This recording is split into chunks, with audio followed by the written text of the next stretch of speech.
Good morning, students. I hope that all are safe in your homes. And I am very happy to say that we have completed 75% topics in our chapter, The Language of Chemistry. Before going into our topic, I would like to recap what we have studied in our last class. We studied about naming certain compounds, how to calculate valency, chemical equation and their types. At last, we studied about skeleton equation and balanced equation. What is meant by balanced equation means the total number of atoms present in the reactant side will be equal to the total number of atoms present in the product side. Let's move on to our today's topic. I hope that all have enjoyed playing seesaw in your childhood. What happens when a person sits one side of the seesaw, the other side will move up. So when another person sits on the other side, the another side, opposite side will be going up. If both the person sits on the same time, then the seesaw will be in an equalized form. So today we are going to see about how to balance chemical equation. So chemical equation also we should be balanced. Why we are balancing chemical equation means to compile the law of conservation of matter. In last class we studied about why we are going to balance the chemical equation. Let's see how to balance. For balancing chemical equation, we have two types. First one is hit and trial method. The another type is partial equation method. In hit and trial method, we will be counting and trying to equalize the atom present in the reactant and product side. In partial equation method, we will be writing an equation in an individual step and then we will be adding the equation. Let's see about how to balance the chemical equation by hit and trial method. First step is we have to count the number of times an element occur on an either side. How much time the element is occurred on the reactant side as well as on the product side, we have to count it first. Then we have to balance the least frequency element. Then we should if there is we see two or more elements with the same frequency, then we should balance the metallic element first. Let's see an example. I have given an example. Cu plus H2SO4 gives CuSO4 plus SO2 plus H2O.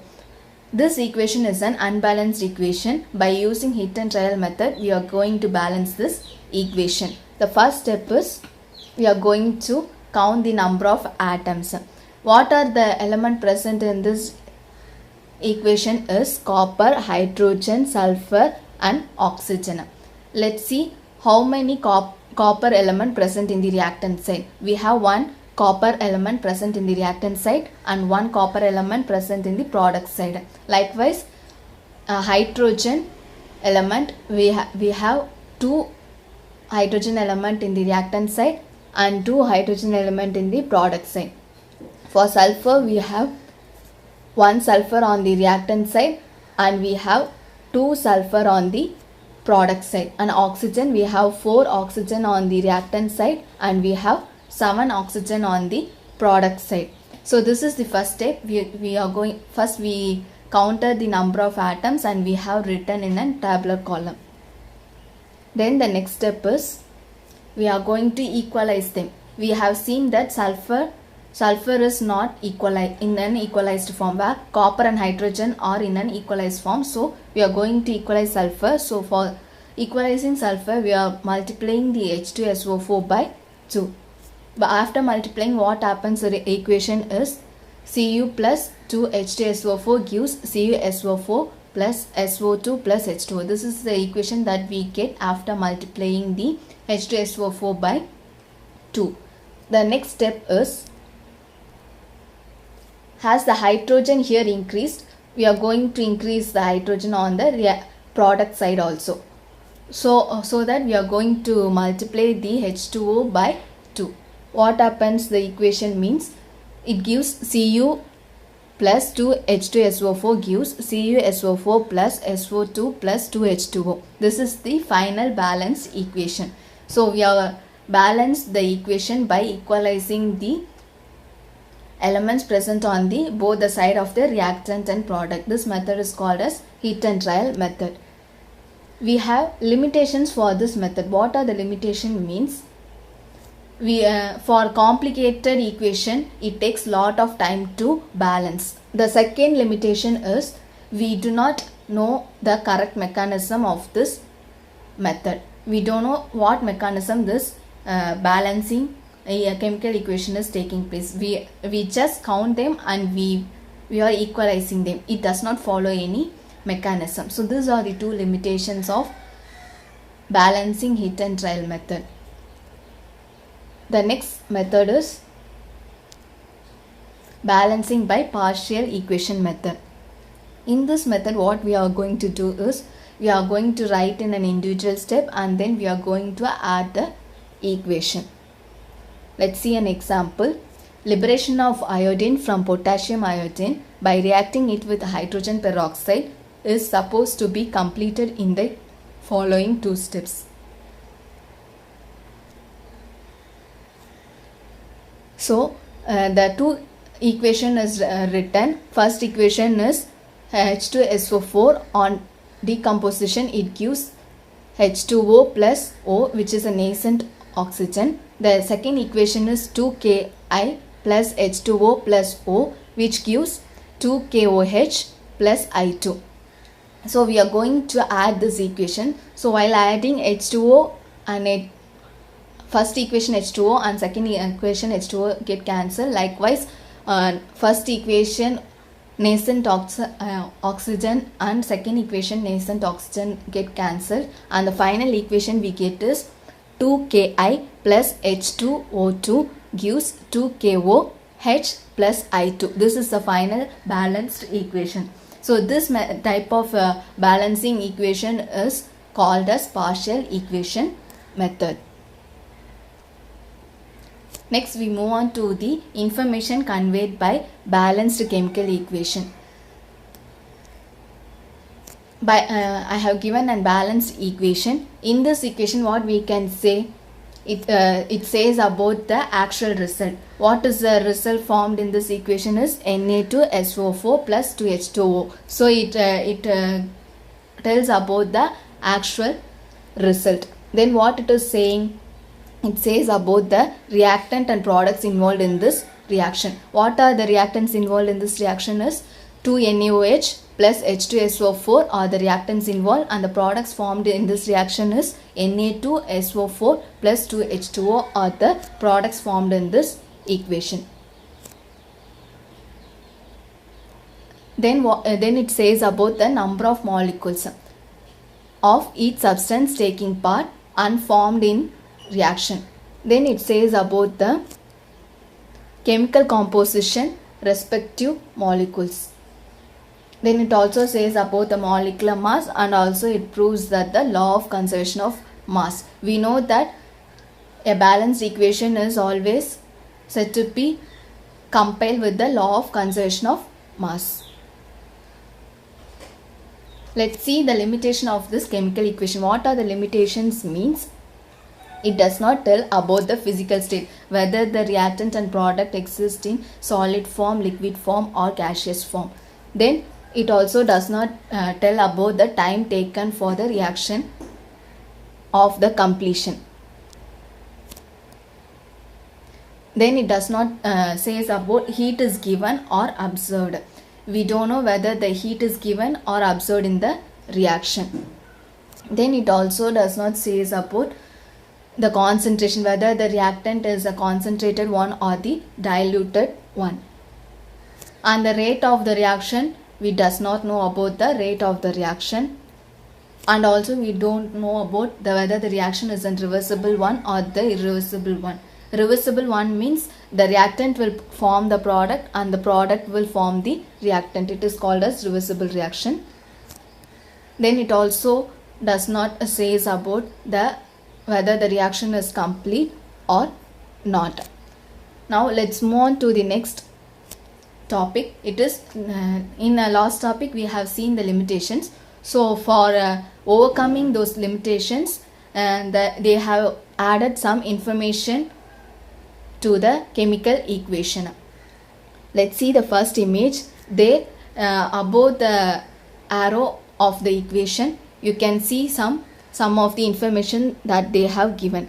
What the information they have given is, they have given the temperature, pressure, catalyst and promoter. They have given the temperature and pressure at which the reaction is taking place and what are the catalysts involved in the reaction. The second equation we can see the double arrowed sign. So it represents the reversibility of the reaction. So double arrowed sign is used for the reversibility. In here the first picture we can see above the arrow mark a delta symbol. It represents that this reaction involves heating. KClO3 is heated and then as the product we get 2 KCl plus 3 O2. So delta is representing the heating. Then next equation we can see that near Zn they have given S, near HCl they have given AQ. It means it is representing the physical state of the reactant and product. So they are given the physical state of the reactant and product on the sides of the compounds. Then we can see the chemical equation where C plus O2 gives CO2 plus heat. It means that where there is heat is also there. As a result, heat is also produced. So this chemical reaction proceeds with absorption of heat or evolution of heat. The information is added along with the chemical equation. The next picture says that near H2SO4 you can see the word C. It means the H2SO4 is taken in the concentrated form. If it is taken in a dilute form, then it will be denoted as DIL. In the next equation we can see that AgNO3 in a bracket they have given AQ plus HCl in a bracket they have given AQ gives HNO3 in a bracket they have given AQ plus AgCl, then they have given downward arrow mark. This downward arrow mark represents the precipitation. That compound gets precipitated means then downward arrow mark is given to the chemical equation. Then we move on to our next topic. It is relative atomic mass. Before that, I would like to tell you what is meant by atom. Atom is a small particle which is indivisible. So we cannot calculate the weight of atom by direct method. So what we are doing is by indirect method we are able to know the absolute mass of the atom. The mass of hydrogen atom is 1.66 into 10 to the power of minus 24 gram. Likewise, the mass of carbon atom is 1.9926 into 10 to the power of 23 grams. So, this calculating the atom in a gram or kg, kilogram is not convenient. So, what we are going to use is, or we are going to take the mass of one atom, then we are going to find the other masses by relating those masses with the standard mass. So this type is known as the relative atomic mass, RAM, or atomic weight. So first they have taken hydrogen atom as the standard atom. Then they have taken carbon 12 as a standard atom in 1961. The meaning of relative atomic mass is the average mass of one atom of an element when compared with 1/12 of the mass of an atom of carbon 12. The formula for Relative atomic mass is average mass of one atom of an element divided by 1/12 into the mass of carbon atom of carbon 12. So what is meant by atomic mass unit? It is represented by AMU. It is defined as the 1/12 of the mass of carbon atom. The atomic mass of carbon is 12 am. Likewise, for hydrogen it is 1 am. For oxygen it is 16 amu. For helium it is 4 amu. For carbon 12 has the mass of 1.9926 into 10 to the power of minus 23 grams. So on dividing the mass by 12, it is equal to 1.6605 into 10 to the power of minus 24 grams. So what here happens is that we can calculate the 1 AMU is equal to 1.6605 into 10 to the power of 24, which means for hydrogen it is 1.6605 into 10 to the power of 25 AMU. Then we see about relative molecular mass. What is meant by molecule? Molecule means it is a group of atoms held together by bonds. Molecule means it is a group of atoms. Relative molecular mass means what we are going to do is we are going to add all the relative atomic values together and we are going to calculate the relative molecular mass. The definition for relative molecular mass is relative molecular mass of an element or a compound is the number that represents how many times one molecule of the substance is heavier than 1/12 of the mass of an atom of carbon 12. Let's see an example. We are going to calculate the relative molecular mass of sugarcane. The formula is C12H22O11. So for calculating the relative molecular mass, what we are going to do is first we are going to write the relative atomic mass of carbon. It is 12 and the number of carbon atom present in this formula is 12. So 12 into 12. Then we are going to put plus because we are going to add all the values. Then for hydrogen the relative atomic mass value is 1. Then the number of hydrogen present in this compound is 22. So 1 into 22. Then the oxygen, the atomic mass is relative atomic mass of oxygen is 16. Then the number of oxygen atom present in this compound is 11. So 16 into 11. Then we are going to calculate this values. 12 into 12, 144 plus 1 into 22, 22 plus 16 into 11, 176. So we are going to add all the values. We get the 342 AMU. So the relative molecular mass of sugarcane is 342 AMU. Then we are going to see about percentage composition. Percentage composition means it is the percent by mass of each element present in the compound. We are going to calculate the percent of the compound.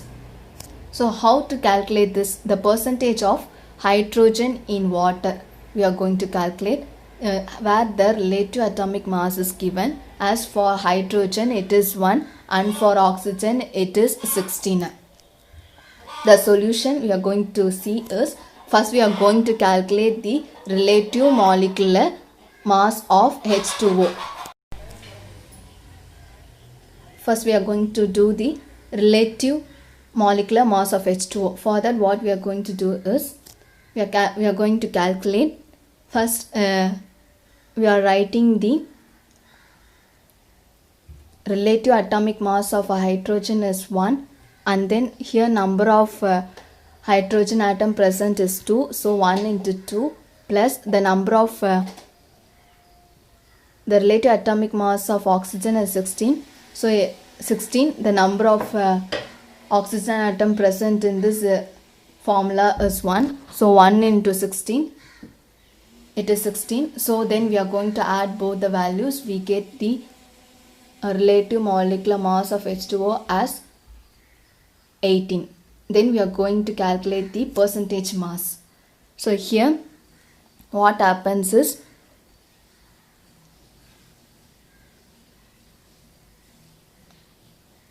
the mass of hydrogen in water we get is 2 gram. So it is written, and then the relative molecular mass we calculated is 18. So 2 divided by 18 into 100. We get the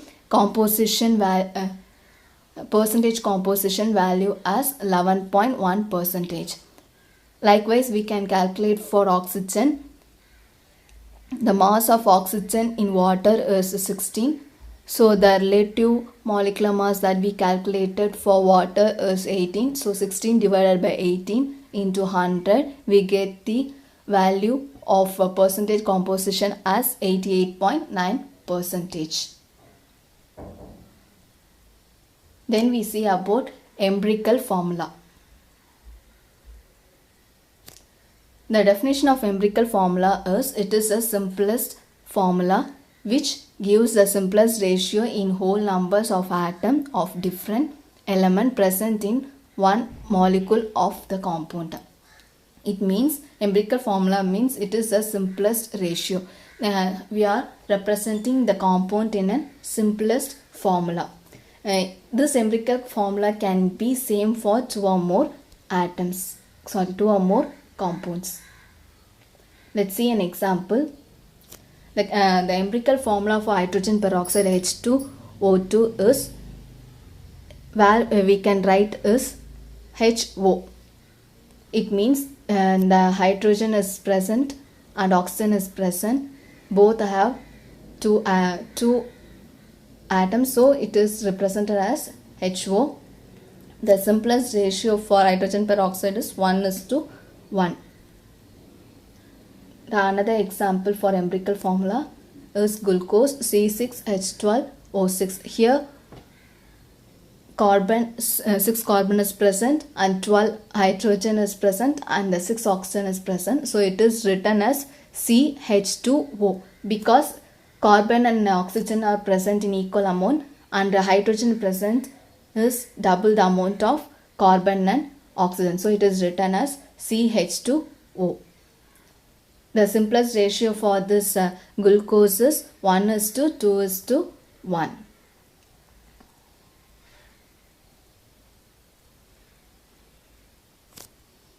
Now we see the empirical formula mass. The definition for empirical formula mass is sum of atomic masses of various elements present in the empirical formula. Let's see an example. For hydrogen peroxide, the empirical formula is HO as we studied in the last topic. So we are going to calculate the empirical mass formula. So what we are going to do is, for H it is the relative atomic mass of H is 1. The relative atomic mass of oxygen is 16. So 1 plus 16 it gives 17. So we are going to calculate the relative atomic mass of each element and then we are going to add the values. We get the empirical formula mass. Okay, let's summarize what we have studied. First, we studied how to balance the chemical equation. We have studied two types. One is by hit and trial method. The another is partial equation method. Then we studied about information conveyed by balanced chemical equation and also their limitations we have studied. Then we studied about relative atomic mass. Then we studied about relative molecular mass, which means it is the sum of the relative atomic mass of each element. Then we studied about percentage composition. Then we studied about empirical formula. At last we studied about empirical formula mass. Empirical formula mass means it is just the sum of the relative atomic mass of individual element. So today's follow-up work is you have to learn the definition for relative atomic mass, relative molecular mass, percentage composition, empirical formula and empirical formula mass. I repeat, you have to study the definition for relative atomic mass, relative molecular mass, percentage composition, empirical formula and empirical formula mass. Thank you, students.